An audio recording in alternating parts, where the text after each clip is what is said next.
Well, a very good evening. My name is Jagan Semakola Ziksoka. Thank you so much for choosing to be with us on yet another very good day. It's a lovely Thursday evening, and thank you so much for choosing to join us and to be with us. Now, picking it over from where Rhoda Ngonzi leaves it with the news at 8 o'clock. Coming on with the bang, and of course, today specifically, we are here to do something very unusual, and this is the launch of the National Guidance Program that will be on UBC TV here every Thursday. And with me in studios today, the ministers and the commissioner. Now, the Honorable Dr. Chris Baryomunsi, the Minister for ICT and National Guidance, is with us in studios. You're very welcome, Dr. Chris Baryomunsi. Thank you very much, and good evening, viewers. I am very happy to be here, UBC, once again.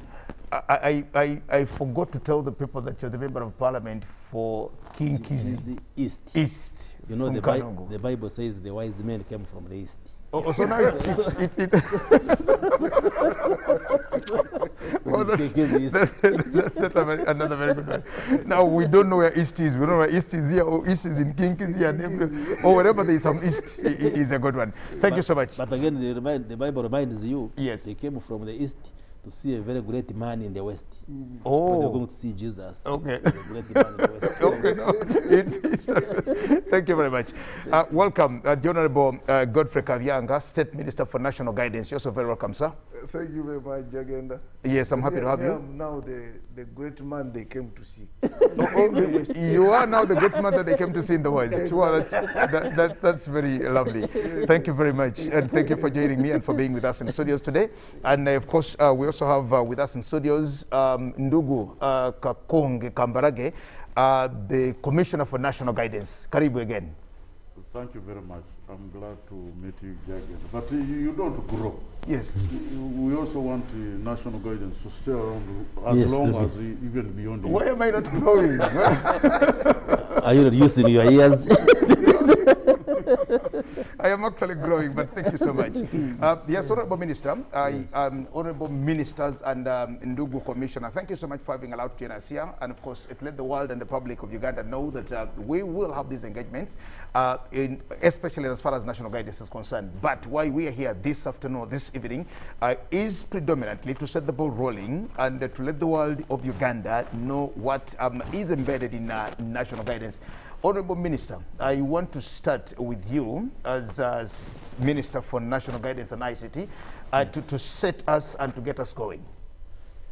Yes, thank you very much. We are happy to be here once again in UBC, like we have said. We have come today as a team, the top leadership of the ministry, the commissioner, and the two ministers, new program that's going to be airing on UBC on Thursdays to unpack national guidance. If you look at our ministry, its name is Ministry of Information, Communications Technology, and National Guidance. People have been saying, what is that guidance? You will recall that we had the Ministry of Information and Broadcasting initially. Then it became Ministry of Information and the National Guidance. The President added the National Guidance. And then later on it was merged with the ICT Ministry to become the Ministry of ICT and National Guidance. And the viewers also recall that when the President, His Excellency, was assembling the new government in this term, he specifically appointed the Honorable Godfrey Kavyanga as the Minister of State, the Minister of ICT and National Guidance in charge of national guidance. And therefore we are here this evening to talk to the public what this national guidance is all about. You can define it in many ways, but in a simple way, we are Ugandans. So when you talk of what brings us together as Ugandans, what are the values of us as Ugandans? How do we protect and be proud of our identity as Ugandans? How do we build that consciousness that even when there are things that separate us and make us different, we have different tribal and ethnic origins, we have different faiths, we have different political parties, we have different fortunes as Ugandans, but above all, we belong to Uganda, we belong to a country called Uganda. Okay. So what should distinguish us as Ugandans? When I go to Australia with you, or to America, China, what is it that will show that we are Ugandans, Okay. and we are that brand of Ugandans? Okay. So basically, national guidance addresses that aspect, that we should have an orientation where Ugandans love their country, we are patriotic. Even the constitution of Uganda spells out the duties and responsibilities of a citizen. Sure. And when you look at what's going on, you find, for instance, politics divides us to the extent that people behave as if they are not Ugandans. When the government builds a tarmac road, you find individuals, because they don't support NRM, they are banning a road.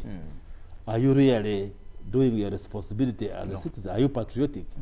Does banning a road remove the political leader whom you don't want, or the party who is using that road? All of us. Sure. The other day I saw on social media sections of the people who had cut electricity poles. Everybody wants electricity in his or her community. But somebody out of his madness, maybe because of politics or whatever consideration, is cuts electricity poles. And you deny the people in your area, not Absolutely. even the person that you do not want. because So when you we can't- say we can have ideological differences ideologies. in terms of politics. We may be of different faiths. religions, yes. I may be a Muganda, somebody is a Muchiga, somebody is a Munyoro, somebody is a Narura, a Karamajong. Yes, that's how God brought us up. But we are Ugandans. So what unites us as Ugandans? How can we collectively work together to promote the interest of Uganda as a country? So that's basically what we are looking at. Okay. And we shall be unpacking most of these issues in the subsequent discussions. So we want to thank UBC Yes. for giving us this opportunity where we shall be bringing leaders and experts Okay. to interact with the public by Okay. explaining this. Honorable Kabyanga, Yeah. you are the Sector Minister for National Guidance. Yes. I thank the Minister, Dr. Baryomunsi, for having given us that good background. Unpack it. What is national guidance to you as a sector minister? If somebody just bumped into you and asked you, Minister for National Guidance, please, what are you guiding? What is this national guidance to you as the minister? Just as Honorable Varyomusi has said, the definition can vary depending on how you look at it. But in simple terms, not going to dictionary and the like, you can say national guidance is a process of improving the way people think, the way people can work together, the way people can love their country, the way people can love one another irrespective of their differences, and work together to achieve a transformative agenda. Because all of us here in this country are aiming at one thing: socio-economic transformation. And everything we do, all policies we are putting together is to transform society, to be a better society to live in. So here, national guidance is, can we really look at the way people think, the way people work, and we bring them together to see how we can achieve this transformative agenda. Can we have a common vision as a nation, so that whoever you meet on the street, he knows where the country is going? Can we have a common mission, you know, so that we know where we are taking this country? So national guidance now is all about that, changing people's mindset and tuning them to really think about making this country a better place to live in. That's how I can define it in simple terms. Well, I thank you so much, Honorable Minister Kabyanga.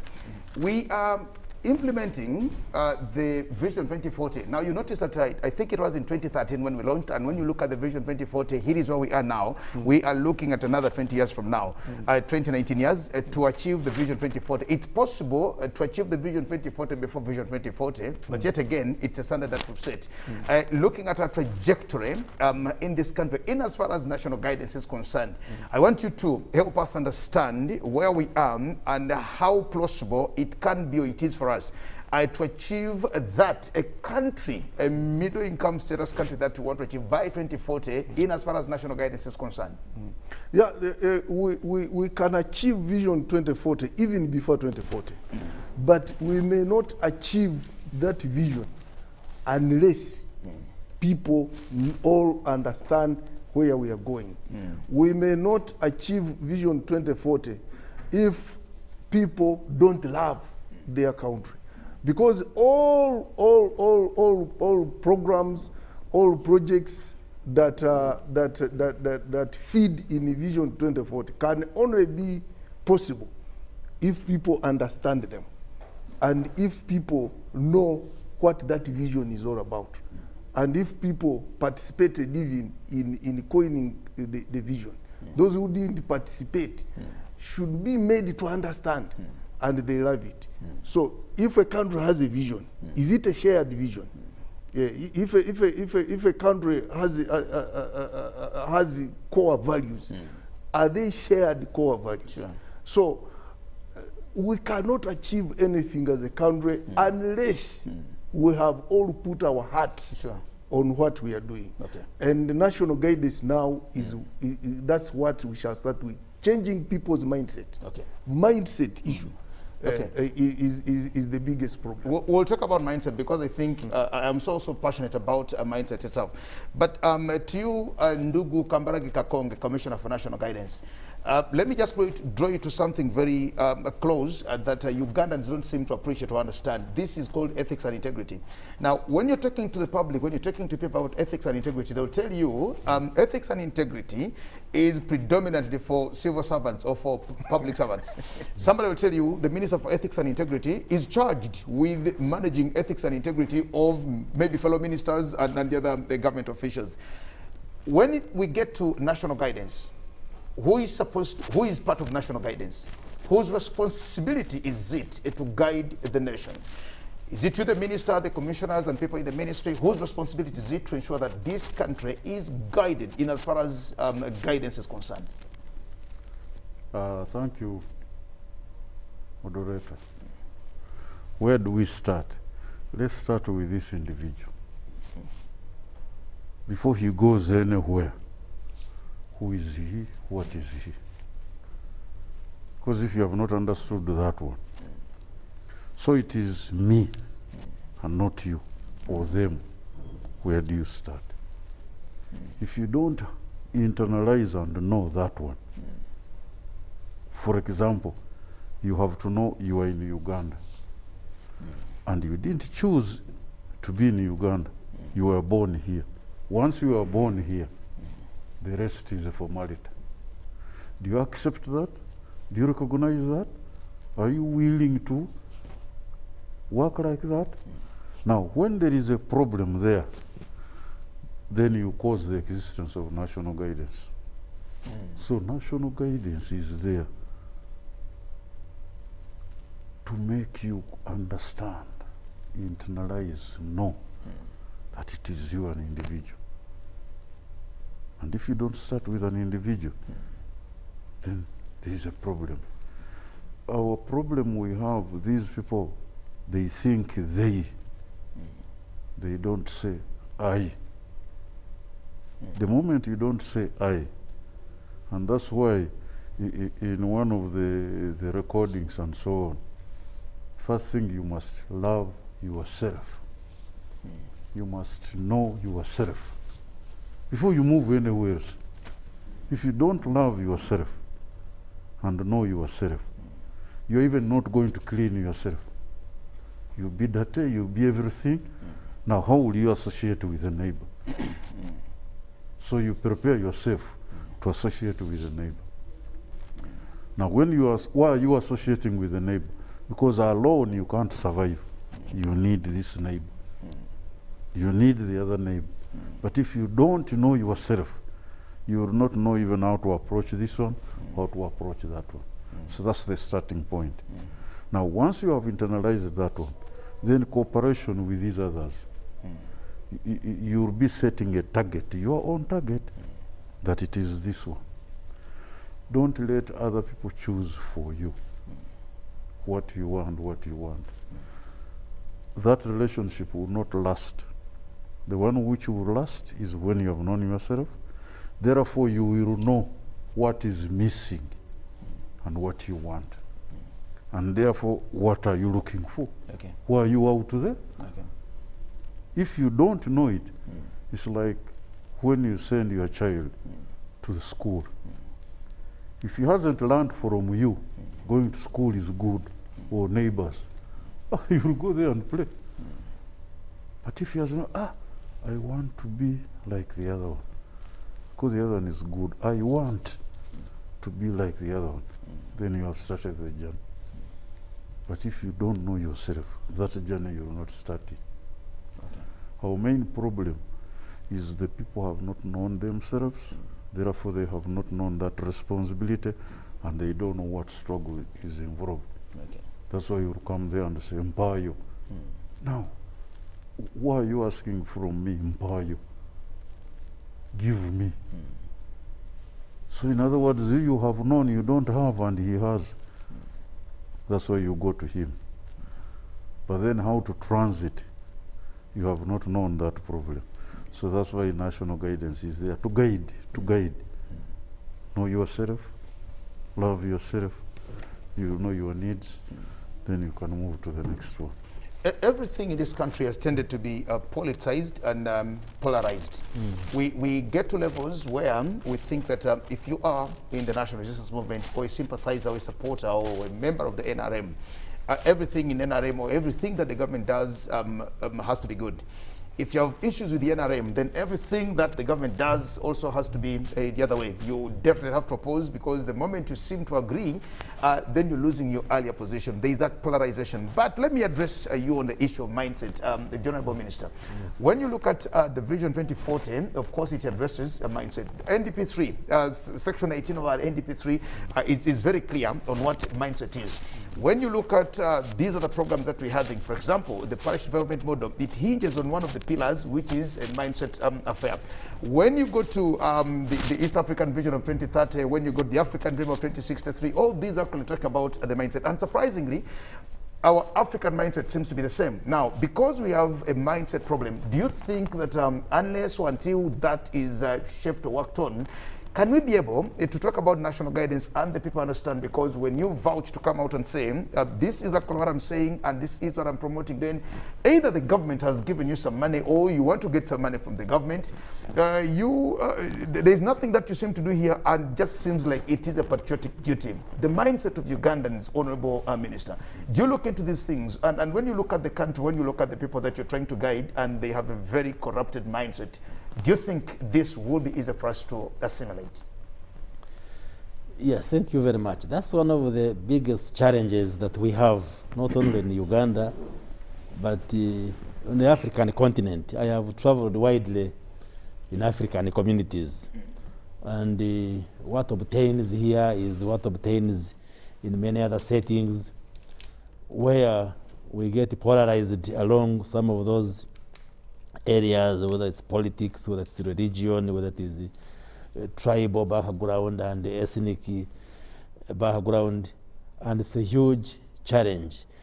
When you look into the development journey of the world, they will tell you that in the 60s, at the time when we were getting independence as African countries, we were at the same footing with many countries in Asia, for instance. Asian tigers. Asian tigers. You look at Malaysia, Singapore, South Korea, And others. And others. The development indicators, whether it's infant mortality rate, maternal mortality rate, the life expectancy, the quality of life was more or less the same. And even some African countries were posting better indicators than some of the countries. But now, a number of those countries have jumped into second and first world economies, whereas in Africa, we are still behind. Part of the problem is that mindset, the mindset. And we will say people are poor, people are backward, largely because of the mindset. Yesterday, we were having a debate in Parliament where we're paying tribute to the late BMK. And he published his book.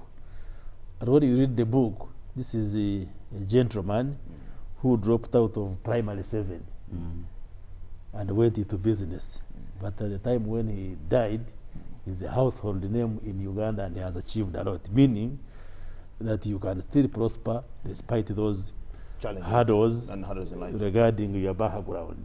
So I think the major problem that we face as people in Uganda, the African race, is that mindset, where, like you are correctly describing, people now sit there. I am a member of parliament.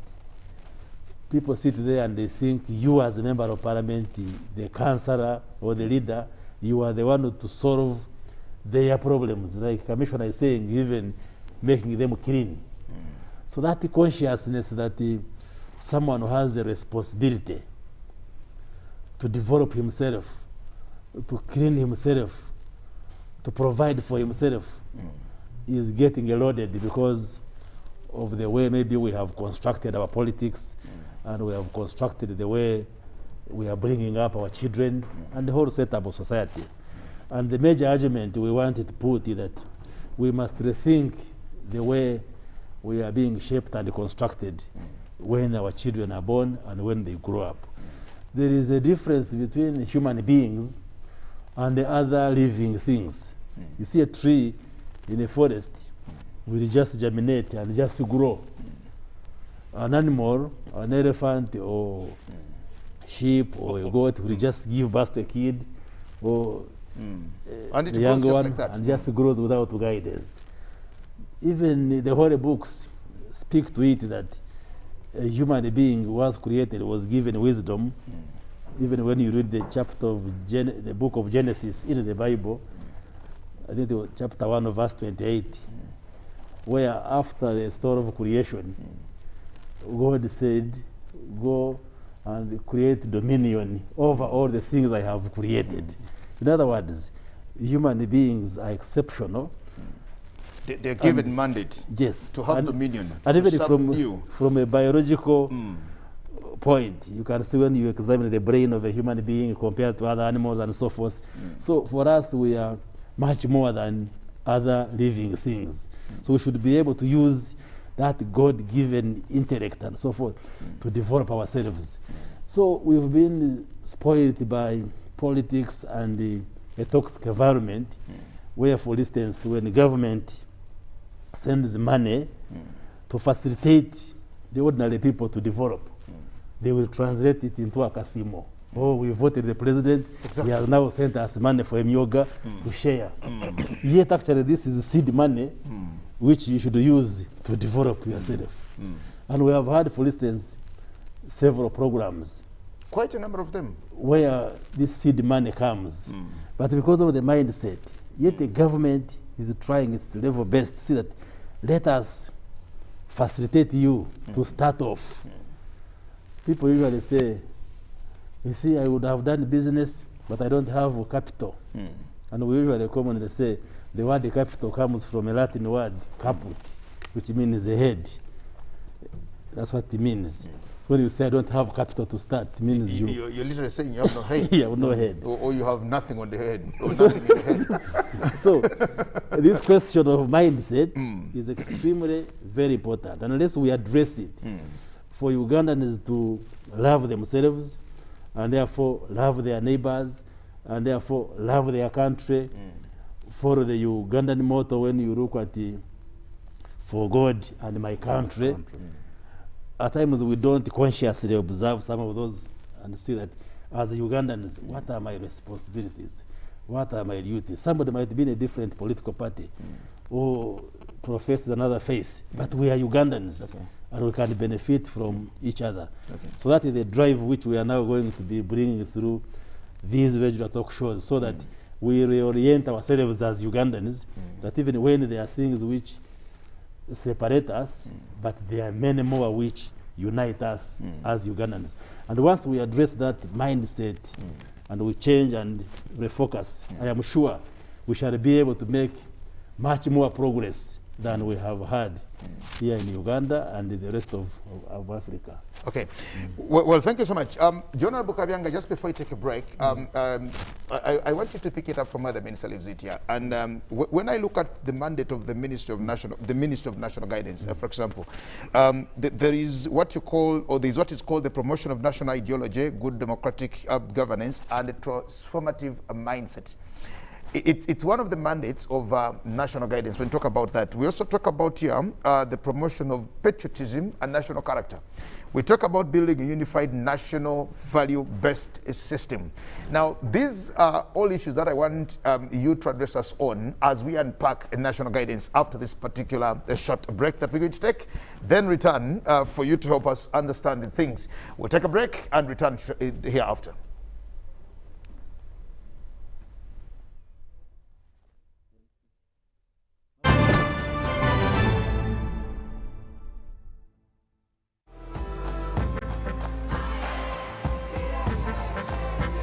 Uganda, today is a great day to work towards your dreams. Dial *185 *7# and select savings to save as low as 500 Ugandan shillings on regular savings or 250,000 Ugandan shillings for fixed deposits. Airtel Money Super Saver is powered by KCB Bank Uganda. Airtel Money, instant, secure, borderless. T's and C's apply. Buli munya-Uganda nayitinga amakuru marungi. UBC West eyina amakuru marungi kandi agali kwesigwa. Leero za program zaayo ziri omulunya kitara hamwe n'orufumbira. UBC West eyina tekinologiya ey'omulembe eri kugibaasisa kuhika omu bicweka byona omw'ihanga nangu n'aheeru y'eihanga. Tukwatire aha frequencies ezo. Kisoro, 97 katonyeze mushanju fama. Kabari, 93 katonyeze mushanju fama. Hoima, 99 katonyeze mwe fama. Kampala, 5 katonyeze mushanju fama. Mbarara, 97 katonyeze ina fama. Footpoto, 98 katonyeze munana fama. Masindi, 5 fama. Kurikiriza UBC West, ohulire embaganiza. UBC West, empika huna. Patriotism is a feeling of love, devotion, and the willingness to sacrifice for one's country. I say no to corruption because I put my country first. I choose peace over violence because I put my country first.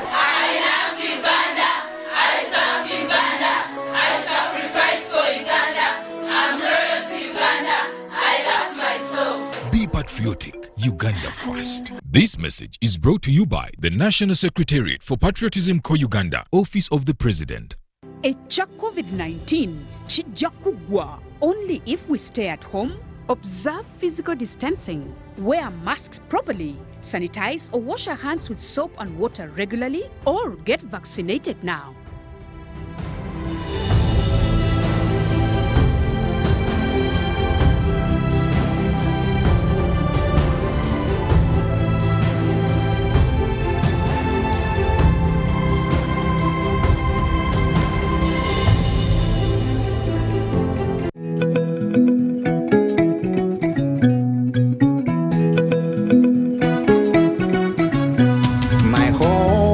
I smile when I think of you, Uganda, my home.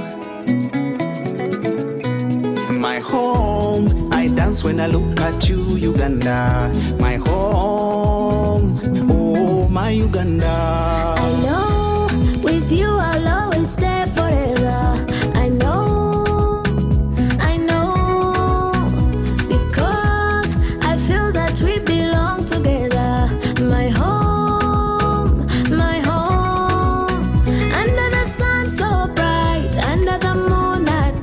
On my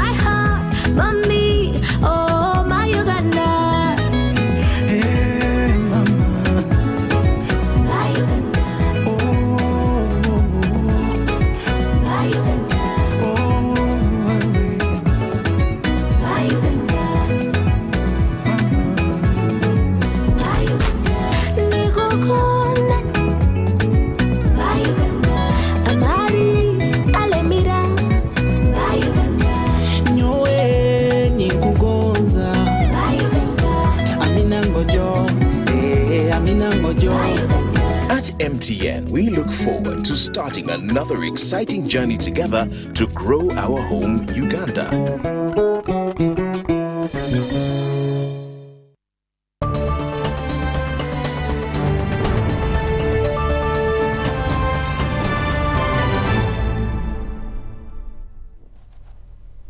Thank you so much and welcome back from that short break. My name is Jagana Samakola Ziksoka, right here on UBC TV. This evening, we continue our program unpacking national guidance, and with me in studios is the Honorable Minister, Honorable Dr. Chris Bariomunsi, the Minister for ICT and National Guidance. Also with me in studios, the Honorable Godfrey Kabyanga, the State Minister for National Guidance, and the Commissioner, Kambaragi Kakonge, Commissioner for National Guidance, also from the Ministry of ICT and National Guidance. Honorable Kabyanga, just before we took a break, I had put one to you here, looking at the objectives, the mandate, and the functions of, or the goals of national guidance. We talk about building a unified national value-based system. We talk about the promotion of patriotism, national character, and identity. We talk about the promotion of national ideology. We talk about good governance. We talk about a transformative mindset. These are all issues, Honorable Minister, that I think you need to address us on. From your ministry, from your department, do we have a national character, for example? What identifies us? Do we have a national ideology? Do we have these things that we can, like the minister says, let's differ.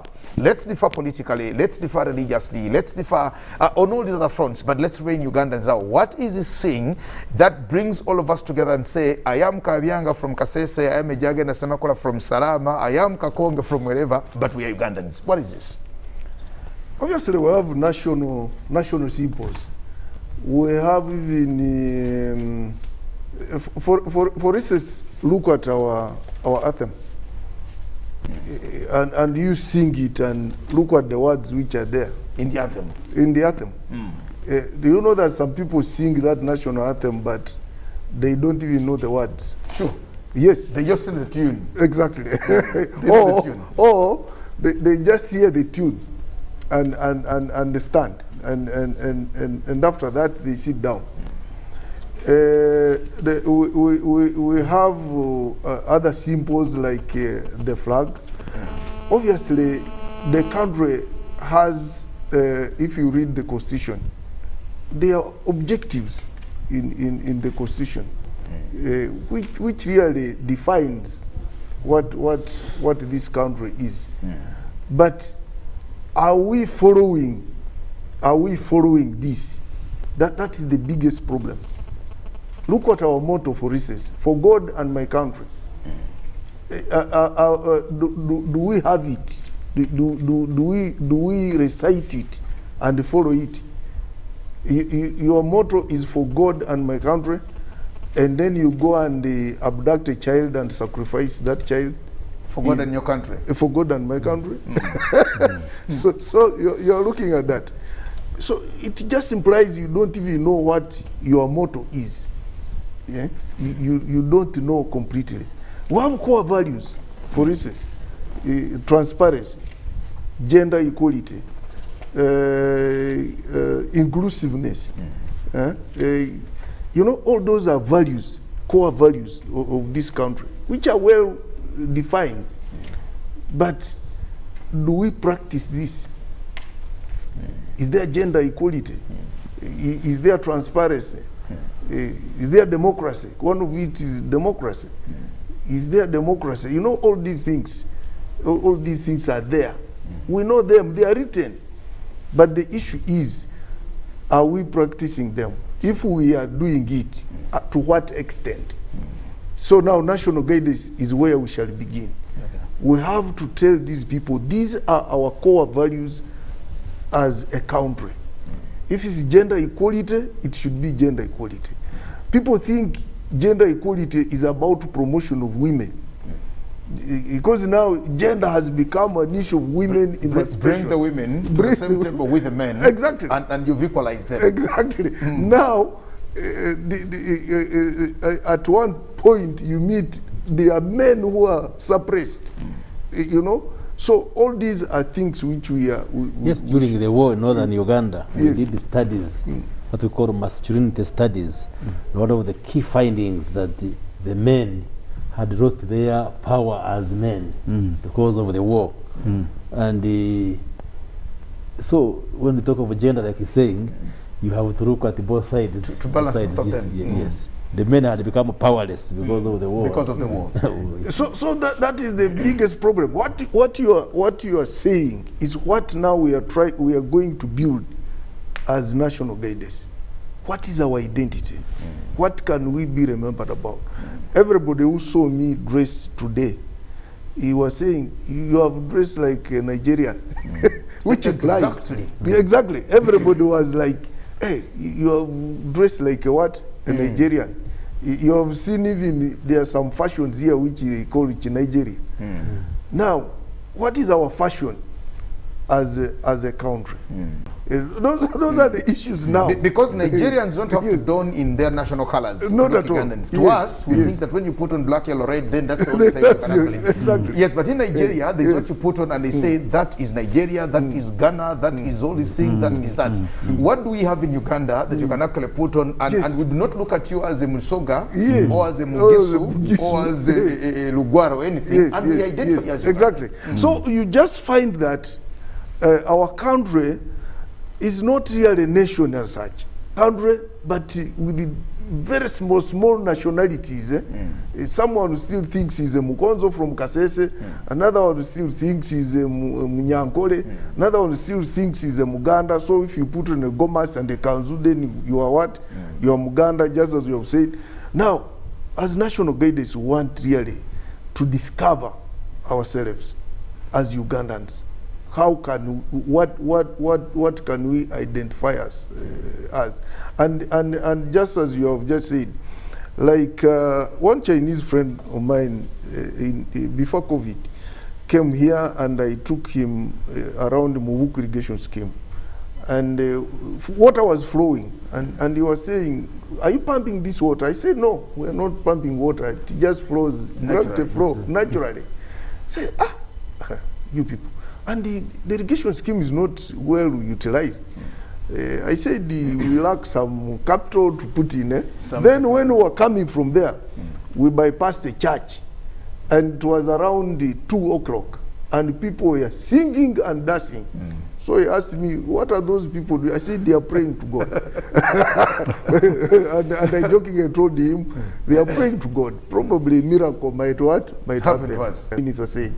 He told me, you know, in China, we also believe in miracles. But for us, you work for your miracle. It doesn't come from what? From God like that. But you must work for that what? Miracle. So every day when you are sleeping, you should think about what you're going to do tomorrow that will bring income. And if you think about it, the following day you will innovate something and it brings you money. So the miracle has what? Has come. But I cannot sleep in a church, or I go to church at this hour to go and pray. You know, that's the Chinese now. That's what they have believed in. So for us, what do we believe in? And that's what now National Guidance is trying to come up with. So that we can really look at what we have so far, and we see how we can now coin something we can believe in, change people's mindset, so that people start identifying Ugandans as this. On Ndugu Kakonge, Kambarage, when we talk about mindset, we tend to push it somewhere still. Whose mindset are we talking about in this particular thing? Whose mindset, when we talk about a transformative mindset, when we talk about changing the mindset, when we talk about realigning the mindset, the question is, whose mindset are we talking about? I'm starting with mine.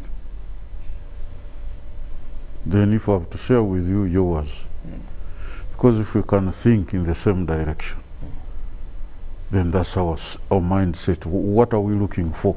We have to come together. Then we move in that direction. Then that's when we shall. The mere fact that me and you have come together on that particular need, then our minds have changed. In other words, if you are doing, say, agriculture or something, all of you are producing beans, but your neighbor will not come to buy beans because he has beans. So now somehow you must go beyond, and you will discover there is another one who doesn't have. And because you are looking for a market, that thinking of market and exchange and so on, that's your mind. That's how you will start talking to the other person, because you want him to buy. Now when he agrees and you exchange, that's the mindset in that direction. And it leads to a change in your life, because you have grown the beans, you have sold them. So what you get from selling the beans, you add something else. And then you continue like that. So that relationship is based on your economic activities. And you continue like that. Strictly. You know, like I'm told, at one time in history, in Uganda, they used to make back cloth for dressing, otherwise before that people were naked. So when they made back cloth, now those who didn't have that technology began buying them. And they were dressing, they were warm, comfortable. So they began relying on them. When you move to Bunyoro, around Lake Albert, and when you move to Katwe, in Kavarole, Kasese, that kind of thing, there is a lake called Lake Katwe. So those were the two lakes for the origin of salt. And because people wanted salt, they were compelled to enter into the relationship. And that relationship continued for a long time. What have you come for? Salt.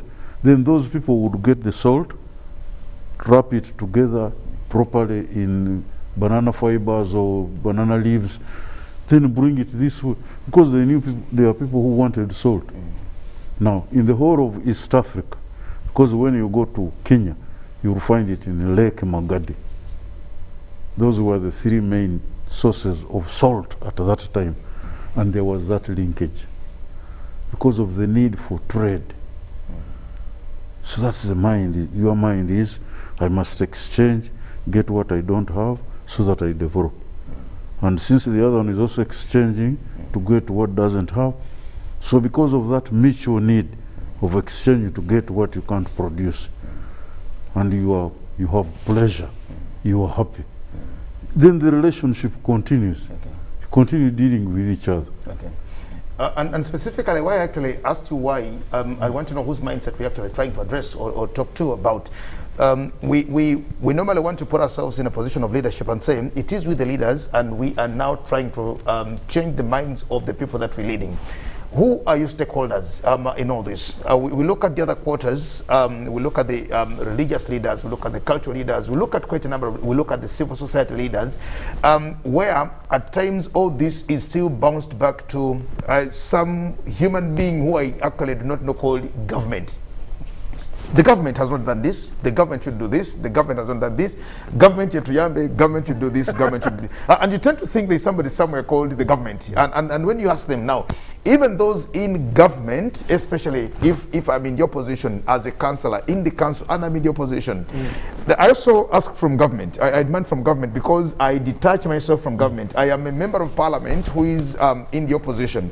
But because I'm not in the ruling party, then it should be the government. I forget that I am part of this legislature, yes, which is also part of the government, yes, but we tend to push it away. And that's my thinking now.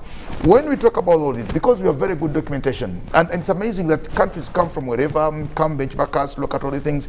Recently on Heroes Day this year, we launched the NICE initiative of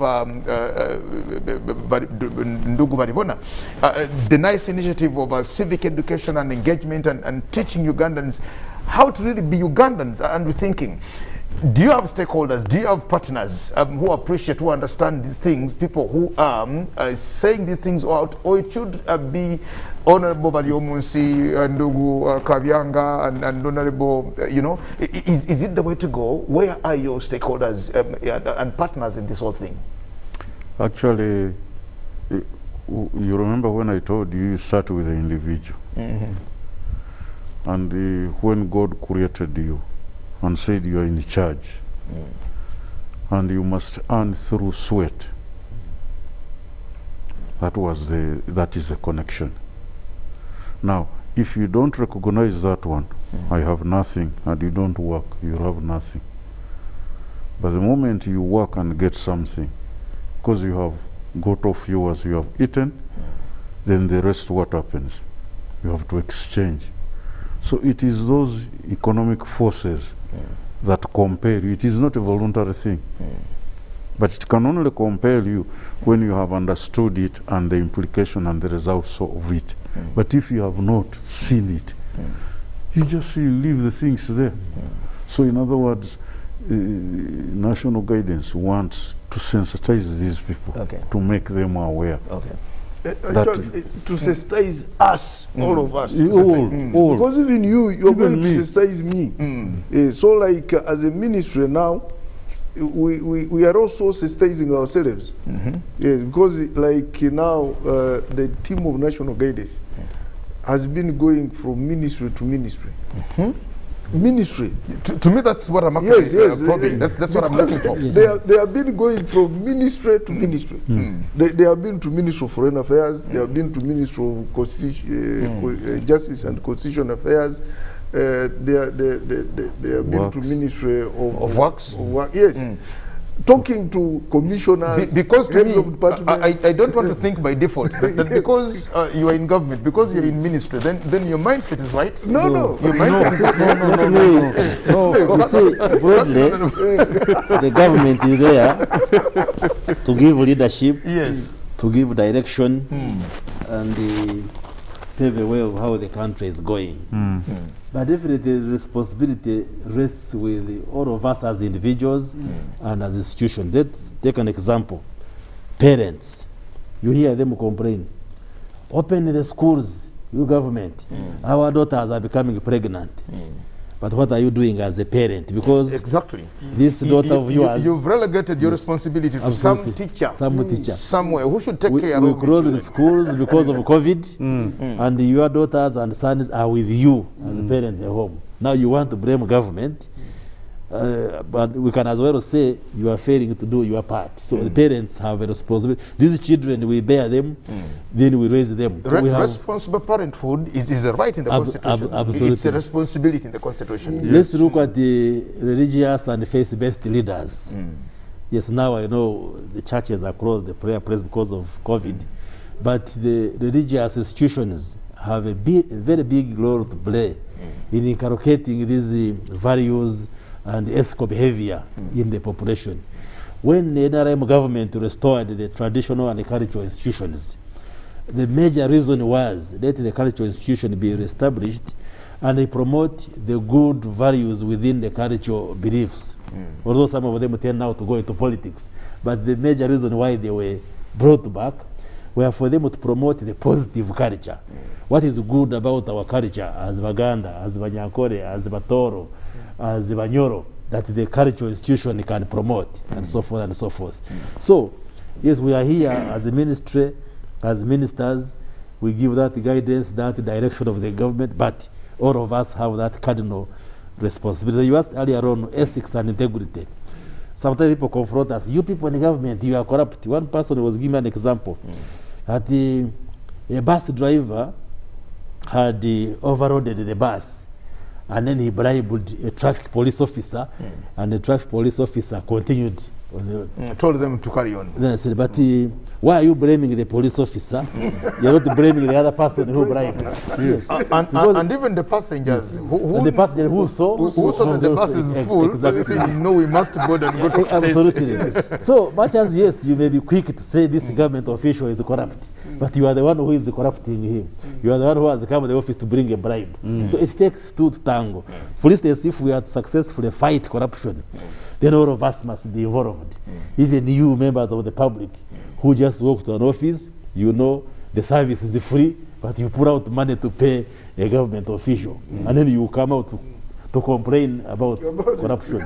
So it takes also you to be responsible to say, I will not give a bribe. Then the other person, so the responsibility rests on all of us. On all of us. So in other words, we are all stakeholders in this thing. in making Uganda a good place to live in. Okay. And to be admired. Very important. Honorable Minister, now there is this liberalization, especially of the media. Yes. That a Jagenda Semakula, who just gets money from anywhere, I've not studied journalism, I've not studied broadcasting, I've not studied anything. But then I just realized I need to own a radio station, a TV station.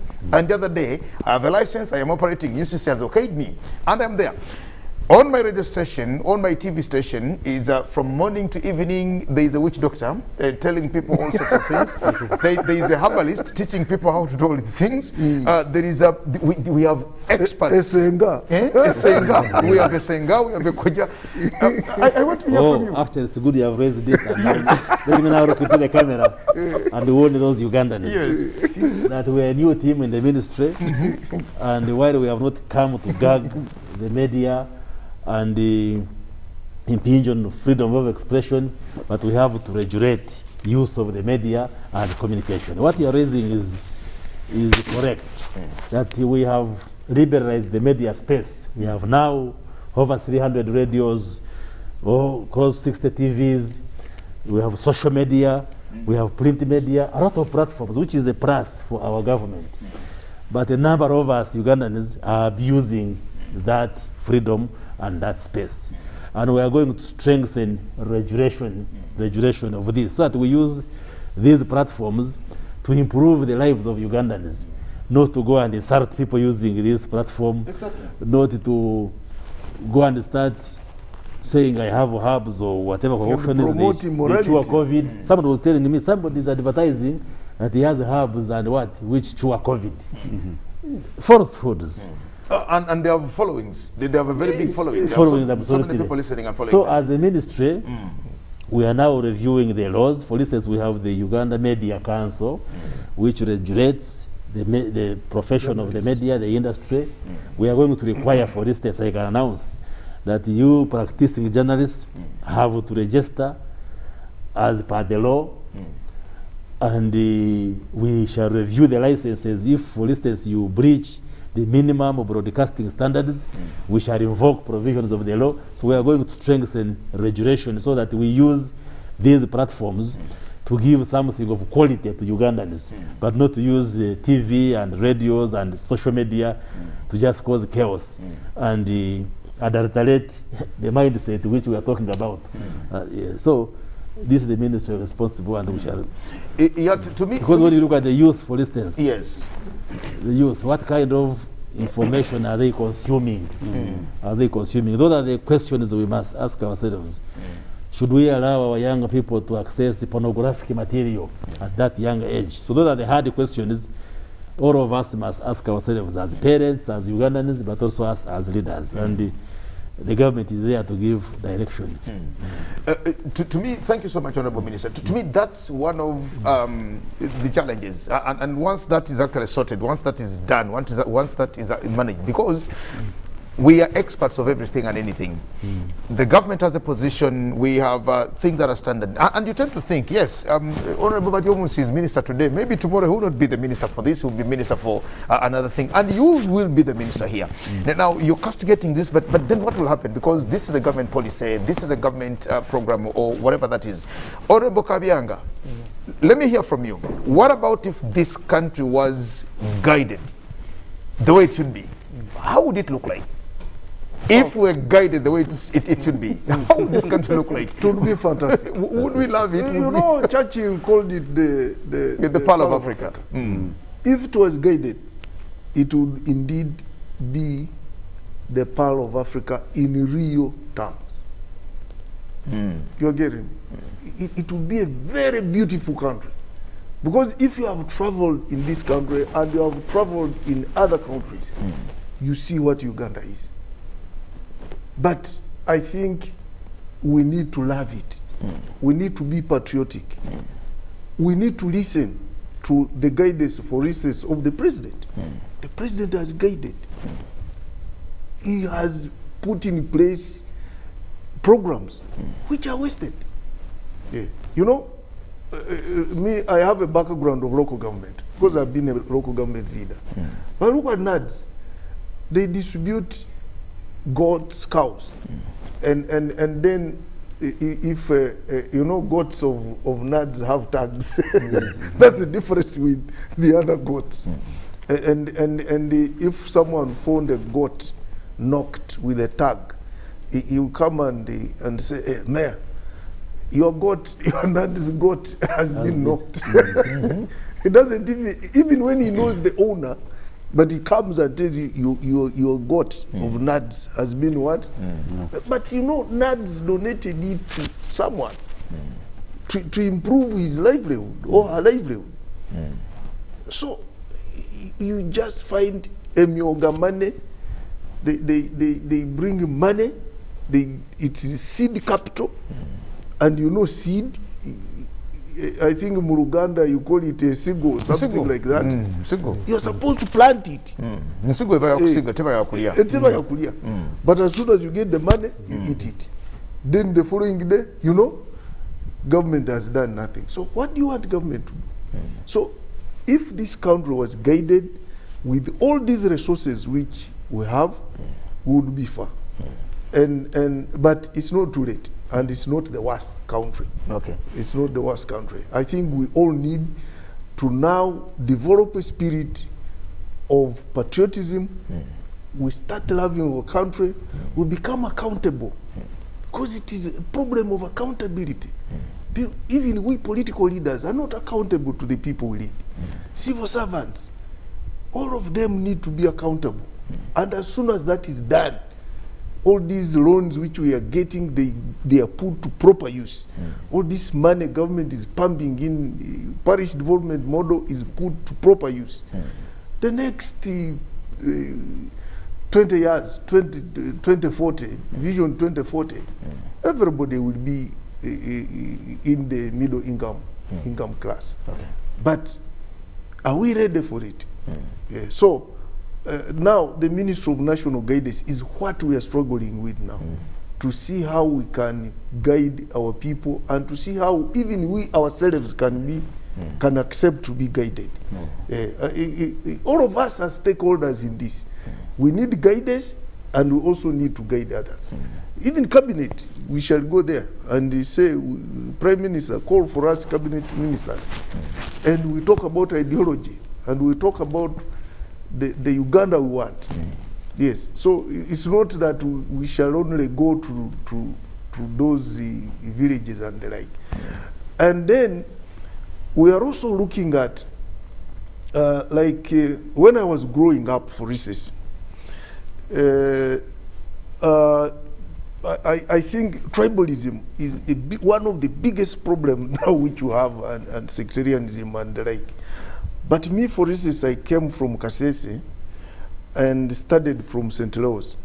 And when I reached there, Chegobe, and when I reached there, I found someone from Arua, someone from Uganda, someone from Chigezi, and you know, with different cultures. Those national schools. Those national schools. You're getting me? You would meet someone who is from Chigezi, is in Ombachi, is in Laibi, is in Mwiri, Teso College Aloit, College, exactly. Dr. Bote Boroboro, exactly. Toro College Nyamure. And those people are totally different from us, from us who have studied now. Somebody comes from Gulu and they go to Satito Winnie. Exactly.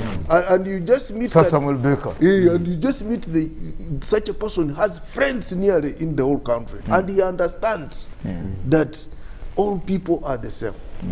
But now you are in Kasese, you study primary school in Kasese, secondary school in Kasese, university in Bugema University branch in Kasese. You marry from Kasese. Yes. You get employed by local government. You contest in Kasese. Yes, you contest. You are a councillor in Kasese. Now when you come to parliament is when you see other people. And you start having problems. Exactly, you start having problems. So we are looking at now, under national guidance, we are thinking probably we should rethink about this. How can we break that? Okay, we'll have people studying from Kasese and everything. But probably we should start national service. You're seeing it. After A level, probably we should organize national service And after A-level, students can go and do voluntary work in Gulu from Kasese. Chigezi can go and do voluntary work in Bunyoro. Probably that one can also improve some sort of interaction and appreciation of other people's culture and way of life, and then you make more friends, and it even leads to intermarriage and all this sort of all these bonds and whatever. They can really get cultural, those sectarian bonds can be broken, and now we become nationalists. Okay. So those are things which we are trying to think about seriously, and see how Uganda can be better. If we can break all those obstacles, Uganda will be better. Yes.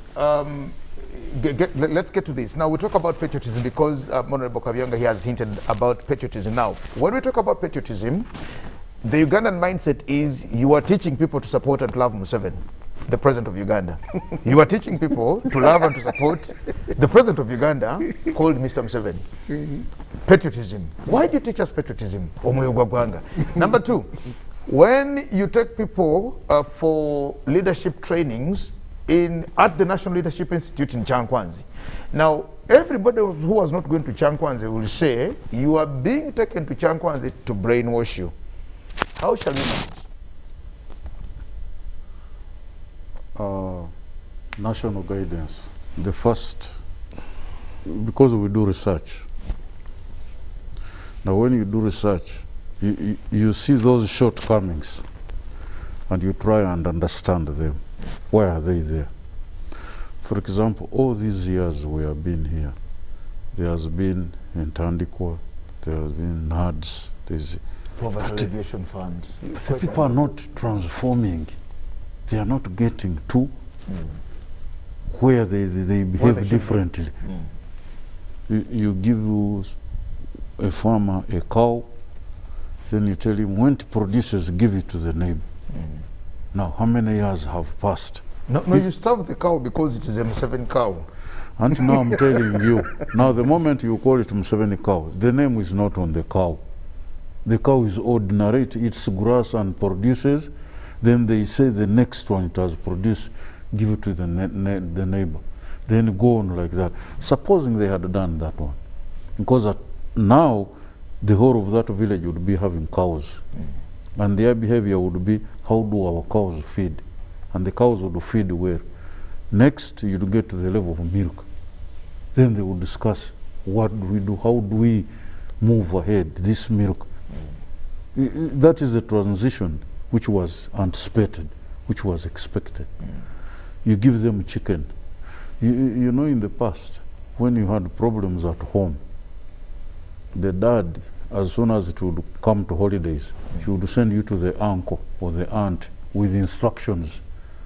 This one is, you deal with him.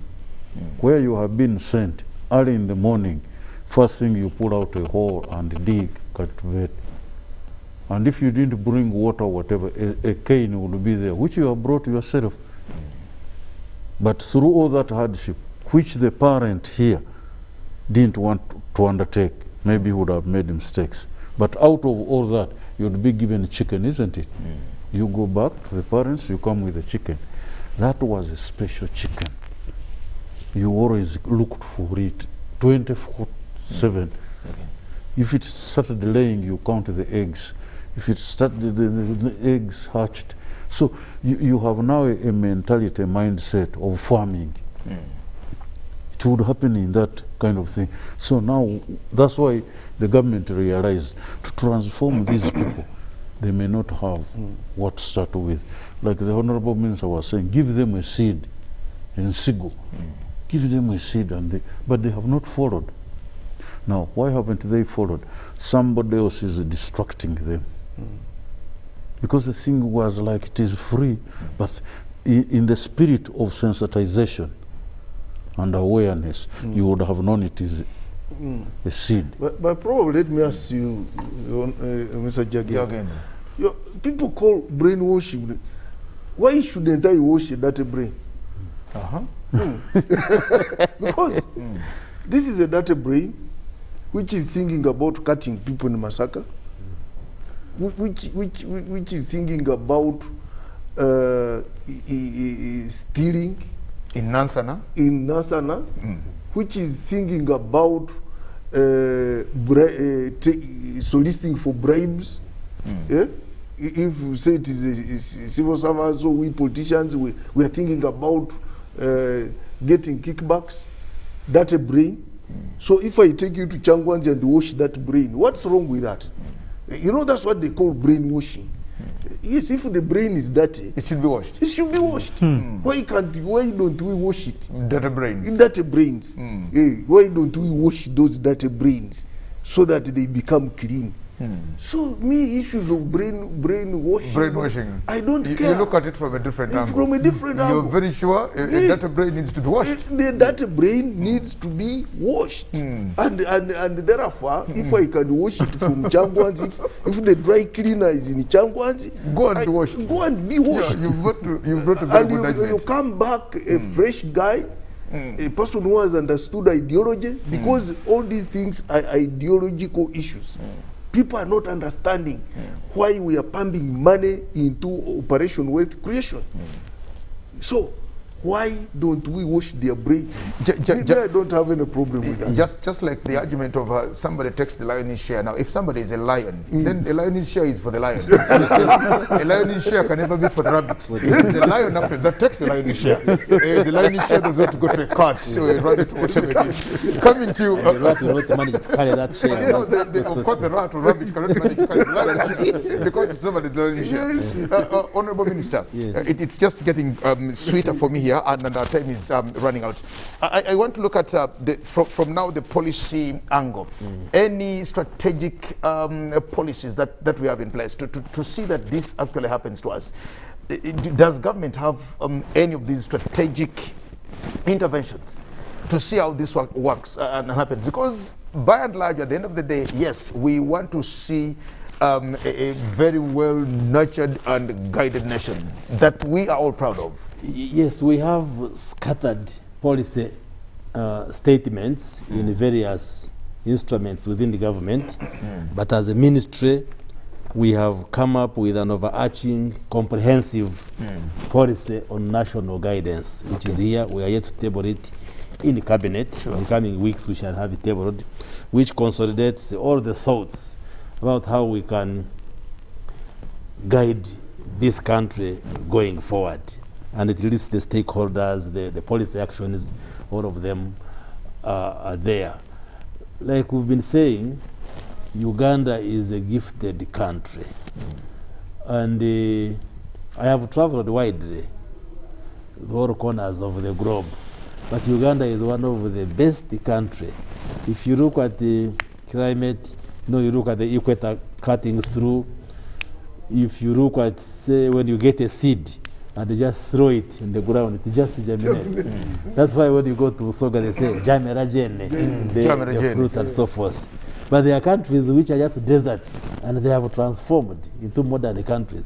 So here, we have rivers, we have wetlands, we have everything you can think of. You can actually, blasphemous, they say, maybe God started creation from here and gave us all that the minerals under the ground and so forth. So this national guidance drive, which we have come here to do the groundbreaking, is meant to see how do we turn around, especially our mindset, to translate this potential, which is very huge, so that we can make our transformation journey faster than the way it is. You hear government over the years, we have pumped money into the population. But unless we are correctly guided, for people to know that they have a responsibility to develop themselves, to love their neighbors, to love the country, and really move forward, then even this money, these resources will just go to the drain. So going forward, yes, we have compiled this policy, and through a highly consultative process, soon it will be considered and passed by cabinet. We shall bring it to parliament. We shall follow it with the laws, legislations. But really the appeal that we make to the public is that Let us love ourselves. Let us love our country. Don't say, when we bring this is a Museveni thing, or you look at the road, Museveni, Yoweri Museveni has done a very great thing. It is okay. We love him and Ugandans should love him. But above all, let's love ourselves as a country. As a country. That way, if our mindset is tuned to know we are Ugandans, we have a collective responsibility to shape this country, and we should be very proud of being Ugandans, then we shall be able to move forward. Thank you. On that particular one, Honorable Minister, yes. Because the time is like we're running out, I want us to correlate the infrastructure development in this country and the social development of the people. Yes. Because this is also where I personally see a gap. That we have built roads. Some of us who have bothered and taken time to travel and to move in Uganda, I know that I can drive on tarmac from here up to Ndugu Kabyanga's home in Kasese. Yes. I know that I can drive from here and on tarmac up to Gulu, up to Kitgum at Mama Mabina's or whatever it is. And that's okay. But yet again, the social lives of the people, that with all that, now there are all these programs of the Myoga, wealth creation, NADS, X, Y, and Z, and the lives of the people don't seem to change. Is it still, because the government really tries to do that, but balancing social transformation Very quick comment and the economic transformation? My colleagues come in. You see, you have to go back and look at where we have come from. You know, we got independence in 62. We went into turmoil. By 86, which was 24 years from independence, we had over 8 presidents, changing them like changing shirts. But people died, there was no democracy, there was bloodshed. By the time President Yoweri Museveni assumed the responsibility to be a president, he started with a failed state. And the initial years were basically, Uganda was like a patient who is unconscious on oxygen, and the president and the government had to on the ventilator had to resuscitate this this patient who was in an ICU. And then after that, we've injected money in the basics, the infrastructure. You see, we've been doing the kind of budgeting where we put a lot of money on roads, a lot of money on extending electricity, extending water. These are basics and these are facilitators. Now that's the hardware. You can move all over the country on the tarmac road without finding maram. Electricity has reached all districts. And now you can see we are shifting to put money now into software. These development funds, women funds, youth funds, Myoga, parish development model, so that these roads we have built, the electricity we have, can now facilitate transformation. So it's not a contradiction, because you have to put a base. That's why when you have been reading the manifestos of NRM, we've been saying we are now poised to take off for transformation, because we have laid the foundation, and now we need to change the mindset. We orientate Ugandans into a proper direction, facilitate them with this seed money. They know if government gives me 100,000 shillings, I can invest it. It's a seed, I can plant it, it germinates, I get much more. So we are on the right trajectory. Okay, yes. Very important. Our time is running out. I'll hear from you, Ndugu Kakonge. In just 2 minutes, your final comments on national guidance and what it is as we finally end the unpacking of this, as we wait for the subsequent shows that will come on every Thursday going forward. Actually, when you move around, even this Kampala area, and look at the houses, accommodation, those houses, you have seen them. The new houses are almost all over the place, and they have no party line, they have nothing. People have moved into that. Let me build a house where I can sleep. Let me build a house. I rent it out and make money. You can see the kind of thinking is different from what it was before. This is what the Honorable Minister is talking about. That transformation where you don't now have to wait for anybody, but on your own initiative, you move in. That is a practical example. Those houses, as you're moving around, you watch them and see. That's what we are talking about. Now, we want people's mindset to move further and add on to that one, add on to that one. Not waiting, expecting, but to add on to that one. You see that transformation. Honorable Kavyanga. In my constituency, when I was growing up, people were staying in grass thatched houses. But today, in Chinchizi East constituency, I can watch on the national television that the people do not live in the grass thatched houses. Not because the government has given them money to directly to buy iron sheets, but there's that consciousness that they must transit from grass thatched mud and water into a more modern housing kind of infrastructure. So the transformation is there. In just a minute, let's end this here. Yeah, today I met, we have been in a meeting and with the Committee of Parliament on ICT. And one MP fascinated me, and I thought we are going to work. He's a NUP MP, Kawempe South, I think. From exactly. And you know, he was saying, he was talking about these adverts which you have been talking about on TV and the programming. And he said, where is our country going? Exactly. He said, our country. He was not blaming government, but he was saying, I think as leaders, we should come up strongly and condemn this. And me, as a minister in charge of national guidance, those are my partners now. Those are the stakeholders that we should work with. He's not blaming NRM government because he's new, but he's part of government, just as you have said, another arm of government, and he feels we should change this. And I appeal to all Ugandans that we should be the change that we want to see in Uganda.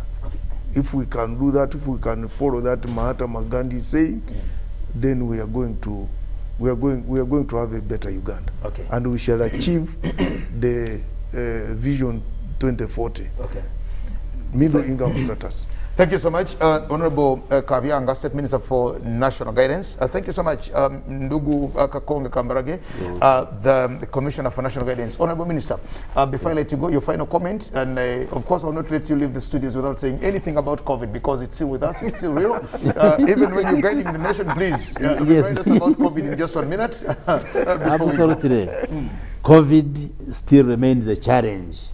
Even when, yes, we are seeing positive trends and infection is getting down, but in some parts of the country like Teso, Acholi, Oyam, and West Nile, there's a flare-up of infections, but generally, infections are coming down, but the risk is still there. And therefore, let's continue following the SOPs.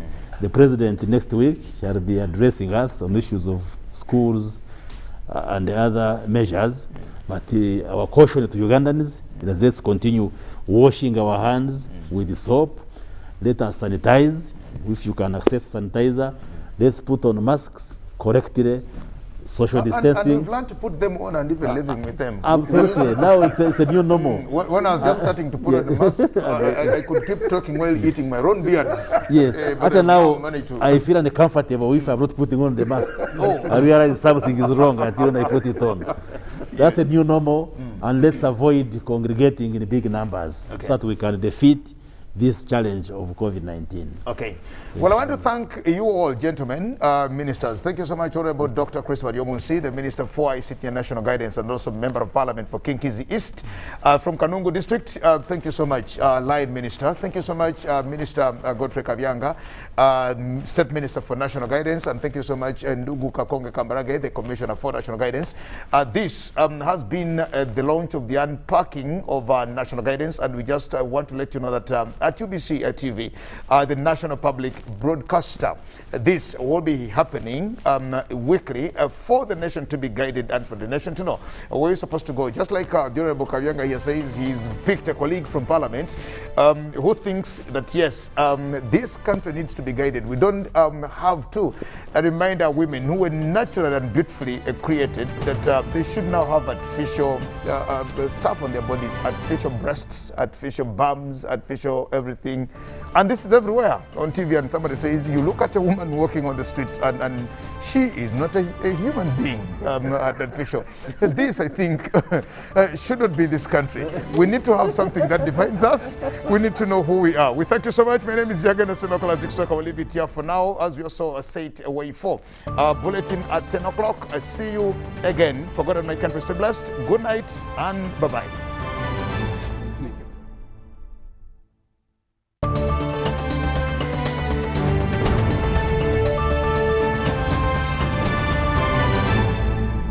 Echa COVID-19 chijja kugwa only if we stay at home, observe physical distancing, wear masks properly, sanitize or wash our hands with soap and water regularly, or get vaccinated now.